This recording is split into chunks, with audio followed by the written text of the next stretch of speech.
Eh bien bonjour ou bonsoir, je ne sais pas à quelle heure tu m'écoutes. Pour moi, il est 10h50. Je suis en train de prendre un café matinal un peu tardif, mais un café matinal et je suis en train d'enregistrer un message vocal sur mon téléphone. Parce que Greenfluence m'a proposé de te parler d'un sujet qui est pas banal en début de matinée, qui est le greenwashing. Alors, peut-être que tu es en train de m'écouter en rentrant chez toi, en sortant du travail ou en essayant d'arriver à l'heure pour ton couvre-feu. Ah, ah, attends, peut-être que je vais me présenter parce que tu es en train d'écouter une voix que tu connais pas et on peut faire rapidement connaissance. Je m'appelle Benjamin Carboni, j'ai 28 ans et je pourrais me définir comme un gars qui essaye de trouver sa place dans la société et qui essaye d'y trouver du sens.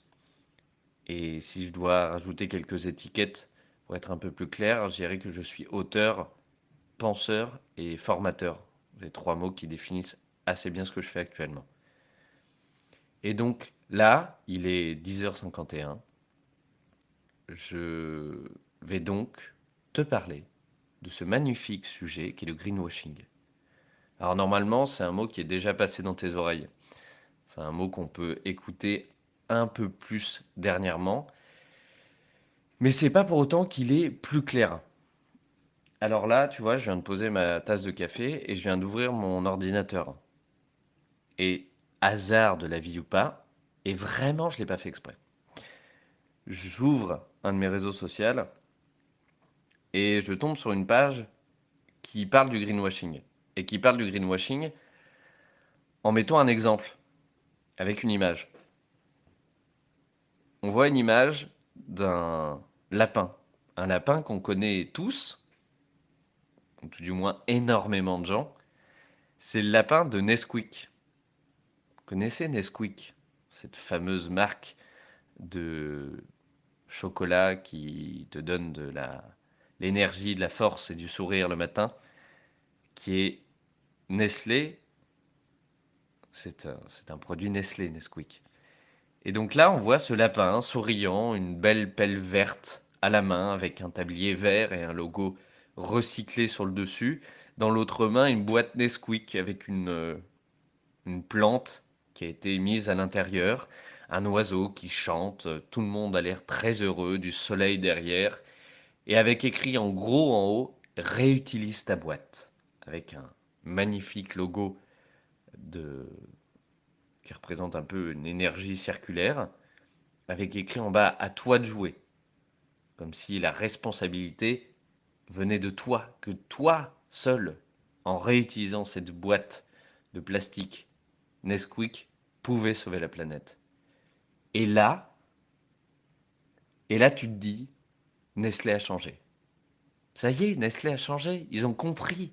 Bravo à eux, ils vont enfin dans le bon sens, c'est génial.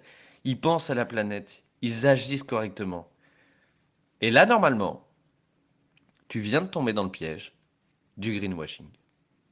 Eh oui, eh oui, il était là devant toi, dans cette image-là, et tu l'as pas vu. Eh ben, pourtant, tu viens de tomber dedans.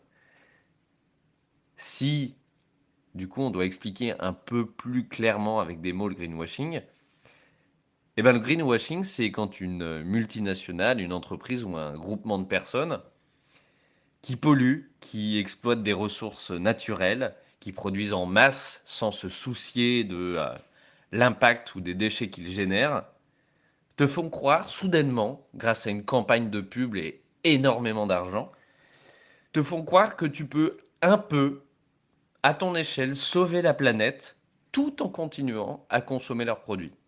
Et que eux-mêmes, sont engagés et vont dans le bon sens. Ça, c'est du greenwashing et c'est le but du greenwashing. Par cette campagne de publicité, Nestlé a pour objectif de te faire croire que c'est pas si grave de produire en millions des boîtes en plastique pour mettre du chocolat en poudre à l'intérieur. Tu peux réutiliser la boîte derrière pour planter des petites fleurs dedans. Bon, c'est génial. Alors, tu vois qu'on n'est pas si méchant. Voilà un petit peu l'objectif de cette campagne. J'ai pris cet exemple-là parce qu'il est vraiment arrivé sous mes yeux quand j'ai ouvert mon ordinateur. Mais je pense que vous avez tous vu déjà passer ce type de campagne sur vos réseaux sociaux. On n'y fait pas forcément attention au premier regard. Et c'est là la force de ces campagnes-là. C'est que la plupart du temps, elles arrivent à toucher les personnes dans le bon sens. Dernièrement, avec le mouvement Clean Walker, c'est un mouvement que j'ai lancé il y a un peu plus de 2 ans maintenant, et qui a pour but d'amener une prise de conscience sur les enjeux environnementaux par une première action simple, qui est de ramasser les déchets. Et à côté de ça, on essaye de sensibiliser dans les écoles auprès d'événements, et on essaye aussi de parler de greenwashing. Parce que pour moi, c'est un sujet vraiment important et, et qu'on doit, entre guillemets, combattre avec nos armes.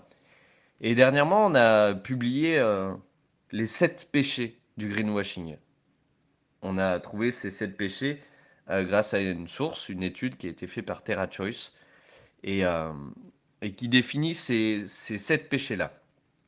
Alors, il y a d'abord le péché du compromis caché. C'est quand, par exemple, une entreprise met en avant son produit final, comme le papier, mais qui n'explique pas tout le processus de production de celui-ci, qui peut parfois être extrêmement polluant. Après, il y a ensuite le péché de la preuve. C'est quand une entreprise prétend que son produit il a des bénéfices pour l'environnement, mais bon, elle te donne pas de réelles preuves de ça. Mais bon, comme il est bien mis en avant, bien enjolivé, ben t'y crois. Après, il y a le péché de l'imprécision, pardon. Ah bah tu vois, même le terme n'était pas précis dans ma bouche. De l'imprécision. C'est quand on va utiliser des mots un petit peu flous, comme le terme naturel, ou le terme green, ou le terme éco-produit ou écolo. Tous ces termes-là qui sont faciles à utiliser, mais qui ne demandent pas plus d'explications que ça. Après, il y a le péché d'adoration des fausses étiquettes. C'est quand une entreprise voilà, propose par exemple de replanter un arbre ou quoi, ou de soutenir des actions qui vont leur permettre d'avoir une belle étiquette green, mais derrière, on ne sait pas vraiment ce que ça change dans leur façon de produire. Ensuite, il y a le péché de la non-pertinence. C'est-à-dire que cette entreprise va mettre en avant des chiffres, des données environnementales, mais qui n'ont clairement rien à voir avec leurs produits. Ah, c'est fou, là, j'ai pas tout de suite un exemple qui vient. Euh, Eh ben, j'en ai pas. Eh ben, j'espère que toi, qui es en train d'écouter ce message, t'en trouveras. Et tu pourras le mettre en commentaire de ce post, par exemple. Comme ça, on aura tous des exemples à se partager. Après, il y a le péché du moindre des deux mots. Alors celui-là, je vais le lire parce que j'ai besoin de le comprendre avec vous. Affirmation qui peut être vraie dans la catégorie de produits, risquant de distraire le consommateur des impacts environnementaux plus importants de la catégorie de son ensemble. Il y a un petit silence parce que j'ai besoin de réexpliquer ça dans ma tête. Comme quoi, tu vois, le greenwashing, c'est pas si évident que ça, hein. C'est encore un peu flou pour des gens. Hmm. Ouais, d'accord. Ouais, j'ai compris. Oui, bah, c'est une fois de plus les mots et le langage qui est utilisé, quoi. Évidemment. Ah, alors, pardon, mais je vais surtout sur le dernier parce qu'il est vraiment important celui-là. Le péché de mensonge.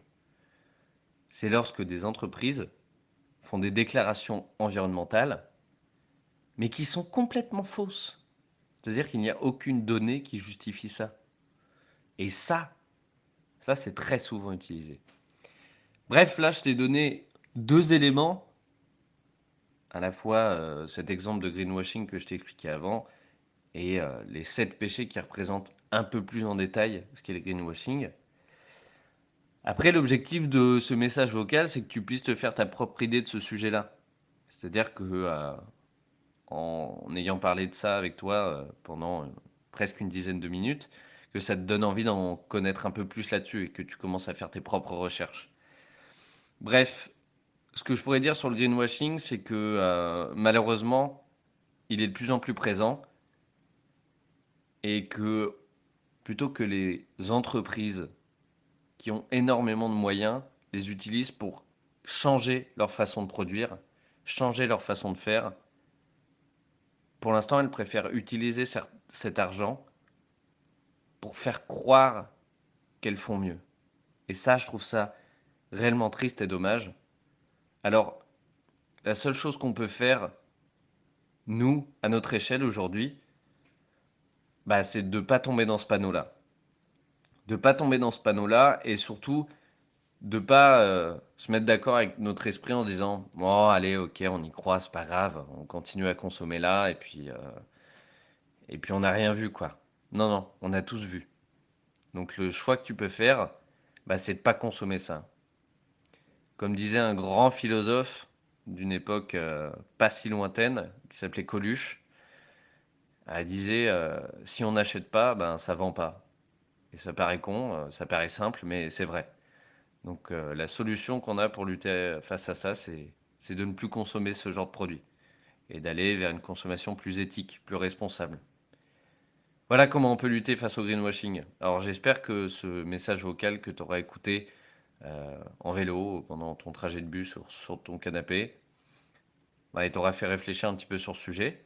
Et si jamais tu veux en parler un peu plus en détail, ben, je te laisse me retrouver sur mes réseaux sociaux ou sur celui de Greenfluence. Sur ce, je te souhaite une belle nuit ou une belle journée. À bientôt et n'oublie pas que chacun peut nettoyer sa planète. Allez, ciao.